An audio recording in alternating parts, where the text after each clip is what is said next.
C'era una volta Hollywood è l'ultimo film di Quentin Tarantino. E c'era una volta Hollywood e chiaramente c'era una volta il cinema, perlomeno il cinema che io ho conosciuto. Per un fatto generazionale ho avuto la fortuna di vivere a cavallo fra il vecchio cinema e il nuovo cinema e fortunatamente anche il nuovissimo cinema. È un'epoca, il 1969, magica, particolare. L'Europa è percorsa da fermenti, è percorsa dai movimenti studenteschi, dal Maggio francese, in America c'è stata le rivolte di Barclay, c'è tutta una serie di fermenti e di cose. Anche il cinema risente di questo, però lo risente in ritardo. Il film di Tarantino proprio focalizza questo momento in cui il vecchio cinema, ormai pesante, non sa più come andare avanti e i personaggi che descrive e che sono interpretati con molta ironia e molto, diciamo, divertimento da Leonardo DiCaprio e Brad Pitt, rappresentano proprio gli epigoni di quel cinema. Un cinema che si basa soprattutto su grandi produzioni che cominciano a essere stanche quasi e su il fiorire delle serie televisive che creeranno poi la grande crisi del cinema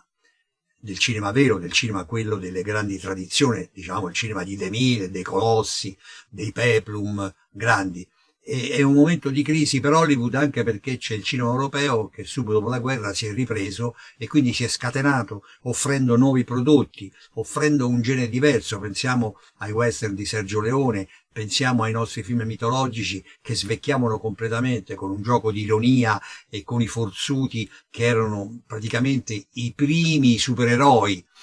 che vediamo nei film, gli Ercoli, Maciste, questi personaggi incredibili che combattevano e riempivano le sale con le loro gesta eroiche, roboanti, esagerate, però ironiche, divertenti, che trascinavano la gente, erano quasi dei cartoni animati che in realtà poi invece erano interpretati da uomini, da attori, da personaggi. Quindi il cinema americano risente questa crisi e Quentin Tarantino fotografa questo momento. E lo fotografa ricorrendo a dei personaggi suggestivi, l'attore che non ha fatto ancora il boom, che è un attore mediocre, di media importanza, che lavora, e la sua controfigura che è Brad Pitt, e che fanno una coppia, perché in realtà succede molto spesso che l'attore e la sua controfigura siano praticamente ego e l'alter ego, e quindi vanno in giro proprio come Don Chisciotte e Sancho Panza in questa Hollywood che sta vivendo queste crisi. E la novità è già raccontata dal fatto che accanto alla loro casa arriva Polanski, cioè arriva all'Europa, il cinema europeo, ed è un cinema, mentre loro hanno una vecchia Cadillac, Polanski ha un MG d'epoca, quindi suggestiva e divertente, mentre loro ancora vanno in giro fra di loro, Polanski va con una splendida Sharon Tate e dà la casa più grande, più bella, e quindi è il nuovo che avanza e loro sono arroccati nelle abitudini, nelle bevute, nei primi spinelli, continuano a ripetersi sempre costantemente. E Tarantino non fa altro che fare una serie di siparetti in cui racconta, come se fossero quasi dei cortometraggi,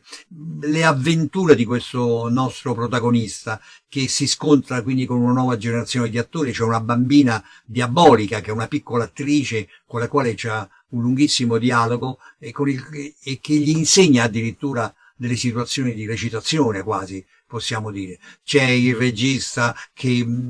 cerca, nonostante lo schema ripetitivo del film più o meno western, di inventare nuove cose, ma chiaramente è un regista mediocre. C'è Bruce Lee che compare come un elemento nuovo e che porta una ventata di arti marziali e di situazioni, cioè praticamente è come se fosse la metafora del cinema asiatico che cerca di scontrarsi con Hollywood, e non a caso Brad Pitt qui cerca di dare una lezione addirittura a Bruce Lee. Brad Pitt come personaggio, come stuntman, no? Ci sono diverse situazioni, i bar, ci sono i luoghi in cui si incontra e ci sono soprattutto i fermenti di un'America che sta pericolosamente avvicinandosi sempre di più alle droghe, e c'è questo famoso ranch in cui una volta si giravano i western classici, che oramai è nelle mani di Charles Manson e dei suoi seguaci. E quindi queste ragazze, diciamo così, spiritate e perdute, questo gruppo di giovani bellezze votate a una forma di perverso satanismo che ancora non si capisce ma si indovina, come se fossero dei fantasmi di un'epoca che dovrà venire, con tutti i suoi pericoli e tutti i suoi rischi. È come se quello che Polanski ha raccontato, Rosemary's Baby, alleggiasse davvero nella nuova Hollywood. Ecco, su questa traccia c'è anche una citazione molto divertente sul cinema, sul western spaghetti italiani. Ci sono addirittura i manifesti inventati di spaghetti western nostrani, uno con la regia di Corbucci, si parla di Sergio Mazzi, si parla di quella serie di registi che ho conosciuto e per i quali ho lavorato, e che allora assoldavano gli attori americani, magari un po' desueti, o diciamo che noi li chiamavamo quelli andati a male, va bene, che però avevano ancora dei nomi altisonanti, e che per 2 lire venivano in Italia e facevano i film come protagonisti, e che noi potevamo rivendere questi nomi sui mercati esteri, soprattutto sui mercati asiatici e sudamericani, facendo come se fossero dei colossal. E il film racconta proprio uno di questi episodi, una di queste situazioni, con Leonardo DiCaprio che arriva addirittura a Roma per girare. Ma tutto questo però è come se fosse il coperchio di qualcosa di più terribile, di più diabolico, perché sotto sta bollendo, come ho già detto, la follia di Charles Manson, e questa follia aleggia intorno alla casa di Polanski, che è quella attaccata a quella al nostro protagonista. Ma Tarantino, con la sua capacità di spiazzare, anche in questo caso, invece di definire quello che potrebbe essere il tragico finale, ha una felicissima e straordinaria invenzione, ribaltando completamente tutto, lasciando soltanto questo spettrale aleggiare come un monito, e in realtà che non riesce a bloccare il film, perché il film prende una veste improvvisamente giocosa, surreale, quasi che fosse un grande assurdo schermo, cioè un happy end in perfetto stile Hollywood, quello della Old Hollywood, non quella della New Hollywood. Io ho avuto la fortuna di stare proprio in quel momento negli Stati Uniti, ed era il momento in cui c'erano i movie brats, cioè i marmocchi del cinema, che poi in realtà erano gente che si chiamava Spielberg, Woody Allen, Scorsese, De Palma, quindi come Francis Ford Coppola, quindi marmocchi in realtà non erano. Ma era proprio la crisi del cinema, dovuta all'avvento delle TV e, come ho detto prima, del cinema europeo che risorgeva con caratteristiche autoriali e importanti, e anche con prodotti commerciali di basso costo e di grande impatto di pubblico, come erano i Pepri e i western all'italiana, che aveva creato questa crisi, e quindi aveva dato la possibilità ai marmocchi di uscire fuori, di uscire allo scoperto, presentando quindi nuove caratteristiche, nuove forze, nuovi registi, una rilettura del poliziesco, è l'epoca di Callaghan, per capirci, una rilettura del western, è Sam Peckinpah con Il mucchio selvaggio, e quindi molto più duro, molto più forte, e ci sono nuovi protagonisti, c'è De Niro, quindi con le problematiche, cioè con le situazioni in cui le persone non sono più l'attore patinato alla Rock Hudson, ma è un uomo problematico di tutti i giorni, capito? E quindi ci sono anche nuove tematiche, si affronta il sesso, si affrontano i problemi delle minoranze etniche, come Il piccolo grande uomo, un altro attore che è lontano dagli stereotipi della Hollywood classica è Dustin Hoffman, lo stesso Woody Allen. Sono persone che portano impresso il marchio della quotidianità e che quindi danno una forza nuova ai marmocchi del cinema, alla New Hollywood. E proprio in quell'epoca io mi trovavo ad Hollywood, e quindi ho rivisto il film con molta nostalgia, i luoghi, le automobili, le insegne, no? Che io, ragazzo di Trastevere, finito da Hollywood, mi hanno colpito molto. E c'è un aneddoto divertente per cui c'era un famoso produttore italiano che ho incontrato da Musso e Frank, che è una famosa grilleria su Boulevard, su Hollywood Boulevard, e io stavo a cena con un agente importante perché avevo una piccola fama in quanto avevo fatto un film con Kirk Douglas e quindi godevo di un piccolissimo prestigio per essere uno sceneggiatore europeo che praticamente aveva scritto una storia per una star di Hollywood. E questo produttore italiano mi ha chiesto una mano per contattare tramite questa gente una famosa attrice che lui voleva portare in Italia. E quindi insieme abbiamo invitato questa attrice nel ristorante. Il ristorante è un ristorante classico di Hollywood con le boiserie,